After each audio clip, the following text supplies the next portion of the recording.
प्रणाम।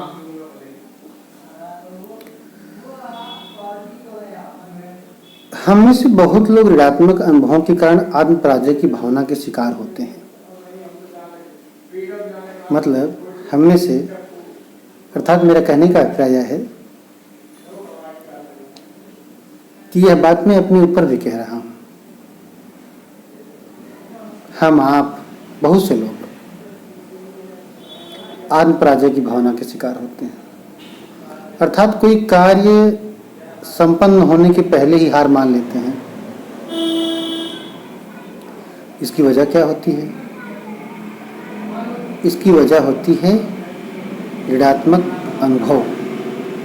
अर्थात पूर्व में ऐसे कई कार्य जो हम द्वारा किए गए होते हैं, उसमें हमें असफलता मिली होती है और वही असफलता हमको नकारात्मक कर देती है। हम अपने साथ अतीत की गलतियां, शर्म, डर, दर्द और असफलता ढोते हैं। ये सभी हम लोगों को विफल और दुखी करने में हिस्सा बटाते हैं। अर्थात जो हमारे अतीत में हुआ होता है, अर्थात जो गलती हमसे हुई होती है, हमारा शर्म, हमारा डर, हमारा दर्द, यही सब असफलताएं हमारे दुख का कारण होते हैं। और भविष्य में हम सकारात्मक होकर के कार्य करना चाहते हैं, लेकिन यही नकारात्मक अनुभव हमें परास्त करने की पूरी कोशिश करते हैं। सकारात्मक मनोवृत्ति हमें अपनी अवचेतन क्षमता या शक्ति का सही उपयोग करने की तकनीक प्रस्तुत करती है। अपनी अवचेतन क्षमता व शक्ति का कब, कहाँ और कैसे उपयोग किया जाए, इसका निर्देश सकारात्मक मनोवृत्ति ही करती है। यदि हम जीवन में सफलता प्राप्त करना चाहते हैं तो हम अपनी सकारात्मक एवं भली मनोवृत्ति को पहचान करके उसे अपने जीवन में लागू करें। अर्थात कहने का अभिप्राय हुआ कि यह बात मैं अपने ऊपर भी कह रहा हूं, और देखा जाए तो मैं इस वीडियो संदेश के माध्यम से इस बात की चर्चा करके पुनः इस वीडियो को देख करके सोचना चाहता हूं, विचार करना चाहता हूं कि किस तरह से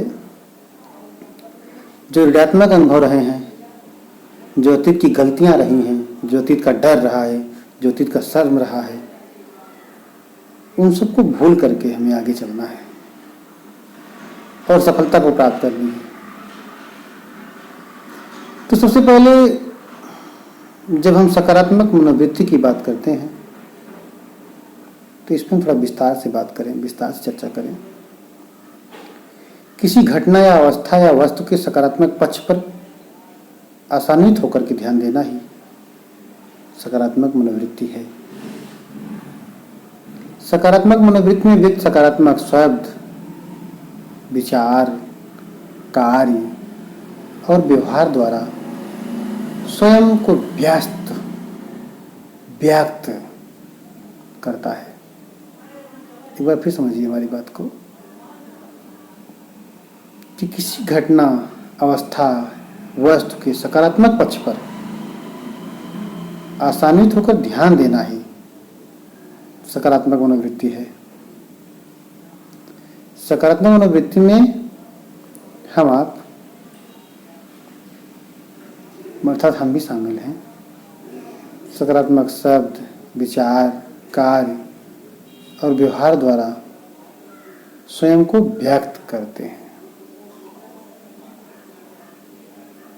किसी घटना को हम सकारात्मक अथवा नकारात्मक ढंग से देखते हैं।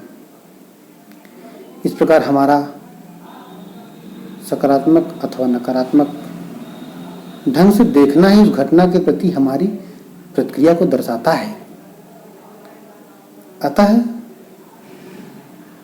बस समझिए हमारी, अतः सकारात्मक ढंग से उसे देखकर ही हम जीवन को अच्छी तरह जी सकते हैं। यह सकारात्मक मनोवृत्ति रचनात्मक विशेषताओं से प्रभावित है जो हम में, आप में विश्वास, अखंडता, ईमानदारी, आशा, साहस, नेतृत्व, दयालुता, उदारता एवं व्यवहारिकता जैसे गुणों को समाविष्ट करती है। सकारात्मक मनोवृत्ति सही एवं भली मानसिक मनोवृत्ति है, अर्थात हमें सकारात्मक मनोवृत्ति को विस्तार से समझना होगा, उस पर विचार करना होगा और सकारात्मक मनोवृत्ति के माध्यम से ही हम सफलता पा सकते हैं।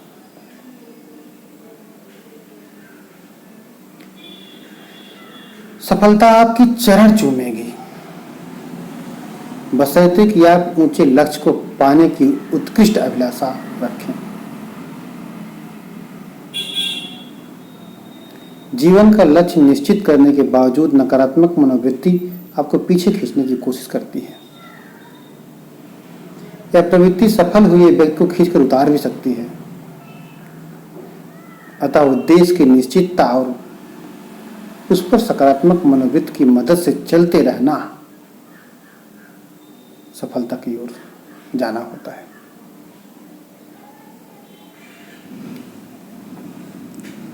मन में विचार आता है और सोचते हैं कि किस तरह से एक उद्देश्य को निर्धारित करके, एक लक्ष्य को निर्धारित करके सफलता पाने का प्रयास करना चाहिए।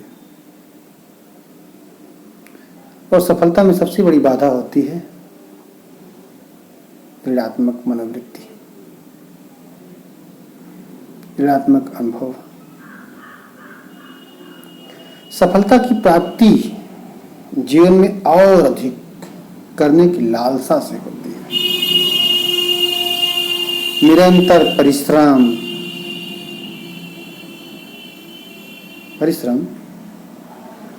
अध्यवसाय, लगन का होना आवश्यक है और अधिक परिश्रम करने की लालसा के अभाव में ही हम अक्सर पराजय का अनुभव करते हैं।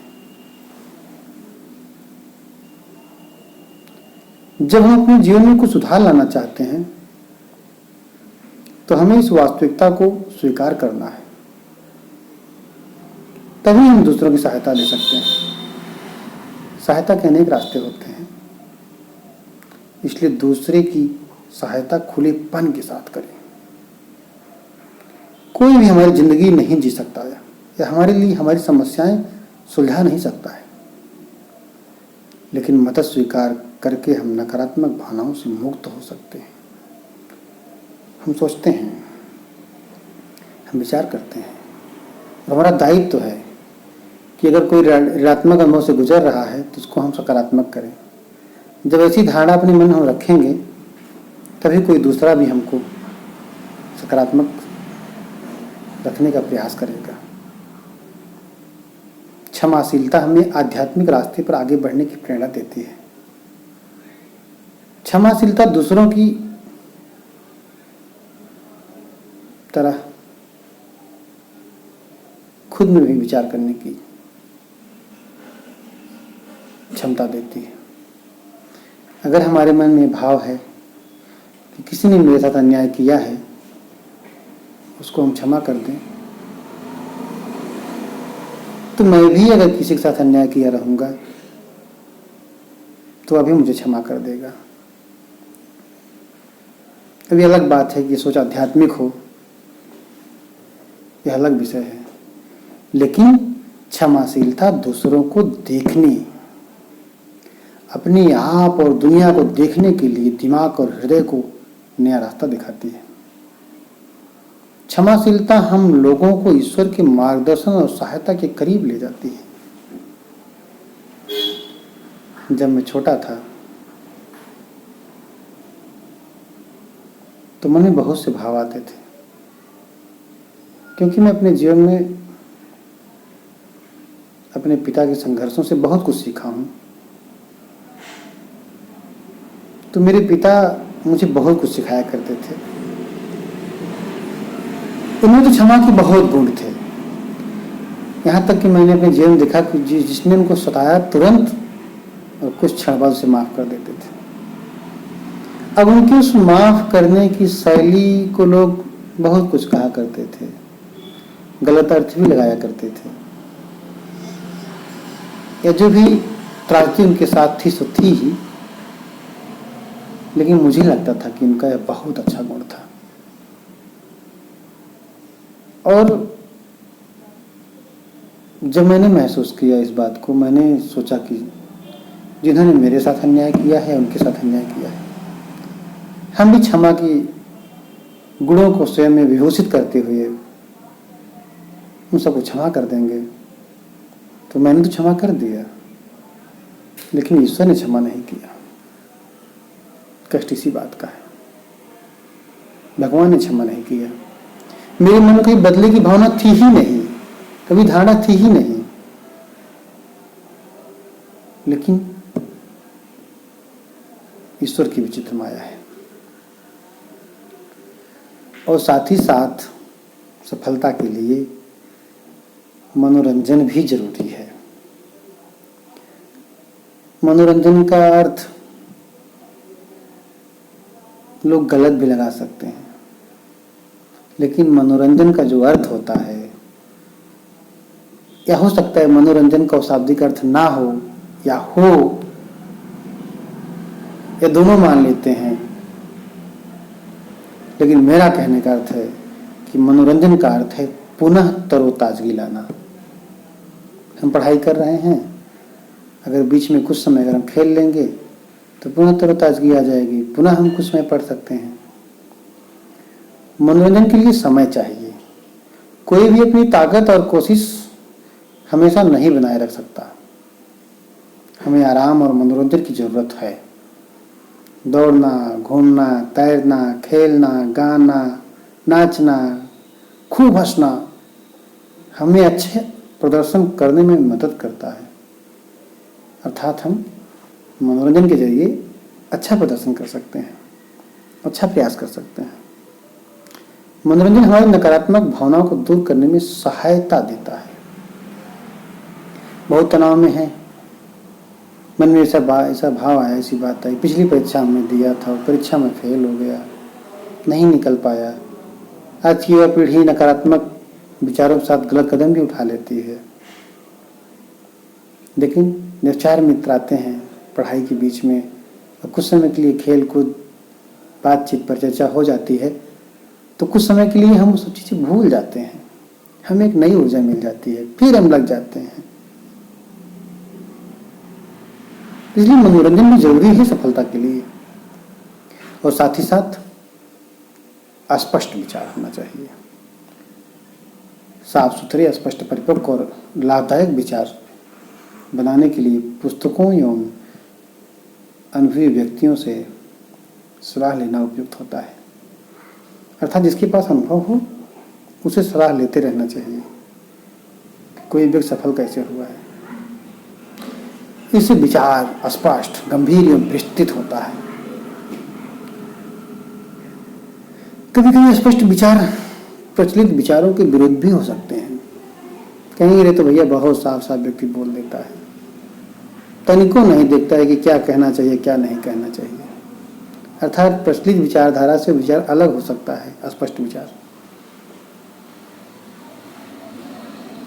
क्योंकि प्रचलित विचार हमें अधिक आवश्यकताओं का दास बना लेते हैं।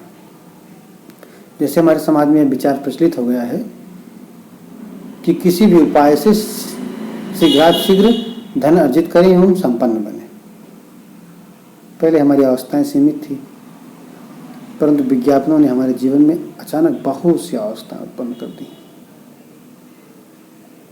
हमारे बाबा जी लोग, दादा लोग, पिताजी लोग दातुन करते थे, नीम, डिठोर, बहुत सी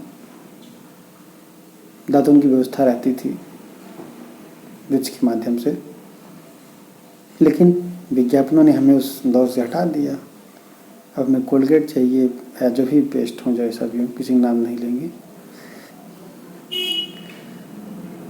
तो इसलिए विज्ञापन ने अवस्था बढ़ाई है, लेकिन स्पष्ट विचार हमें सफलता की ओर ले जाता है। साथ ही साथ सफल होने के लिए स्व अनुशासन, स्व अनुशासन बहुत जरूरी है, क्योंकि जीवन में ऐसा दौर आता है जब कि माता पिता का अंकुश हम पर से खत्म हो जाता है तो हम निरंकुश हो सकते हैं। तो यह स्व अनुशासन ही हमको सफलता का आधार देता है। अपने को अनुशासन के सांचे में ढाले बिना किसी भी कार्य की सफलता की आशा नहीं की जा सकती है। अनुशासन आत्मविश्वास पैदा करता है और सफलता की ओर हमें निर्देशित करता है। यह हमारी क्षमता, आवेश एवं मनोभावों को सही दिशा निर्देश देता है। इसी के बल पर हम अपने मन का स्वामी बनते हैं और इच्छित कार्य को पूरा करने में सफलता हासिल करते हैं। अपने ध्यान और मन पर नियंत्रण रखना ही स्वानुशासन है। अर्थात ध्यान कहाँ है, मन कहाँ है, इन सब पर नियंत्रण रखना होगा। वही नियंत्रण ही स्वानुशासन है। इतनी बातें तो हो गई, लेकिन कुछ और बातें हैं जीवन में जिसका कुछ लोग विरोध भी कर सकते हैं, कुछ लोग उसे नहीं मानेंगे, लेकिन ऐसी बातें हैं। जैसे मानव होने के कारण ईश्वर के साथ वार्तालाप की जरूरत होती है। अब कहेंगे भैया ईश्वर से कैसे वार्तालाप होगी, ईश्वर से कैसे बात होगी, लेकिन है। नकारात्मक भावनाएं इस वार्तालाप को रोकती हैं। प्रार्थना में हम भगवान से अपनी जिंदगी के लिए क्या सबसे अच्छा है के लिए ज्ञान मांगते हैं। ध्यान में हम अपने विचारों को शांत करते हैं, भगवान के संदेश तक पहुंचने की कोशिश करते हैं। तो ही प्रार्थना है। जैसे हम बीएड किए, बीटीसी किए, कोई भी शैक्षिक कोर्स किए, तो सबसे पहले वहाँ प्रार्थना ही होती है। तो उस प्रार्थना को हम महत्व से परे नहीं मान सकते हैं। उसका महत्व है। उसी के माध्यम से हम भगवान से वार्ता करते हैं, ध्यान लगाते हैं उनका। और इतनी बातों के साथ हमें समझना होगा, हमें विचार करना होगा कि सफल होने के लिए हमें सबसे पहले सिद्धांत अर्थात सामान्य नियमों का पालन करना होगा। अगर हम सामान्य नियमों का पालन नहीं करते हैं, उसे नहीं अपनाते हैं, तो सफल नहीं हो सकते हैं।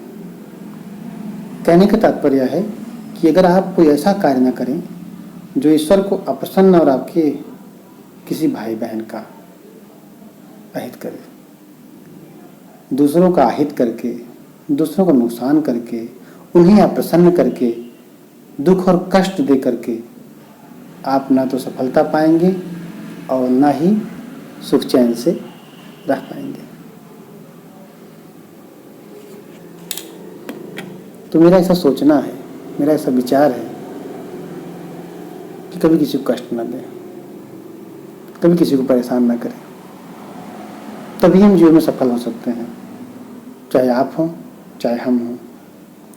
निराशा से बचना होगा, ऋणात्मक विचारों से बचना होगा, तभी हम सफलता को प्राप्त कर सकते हैं।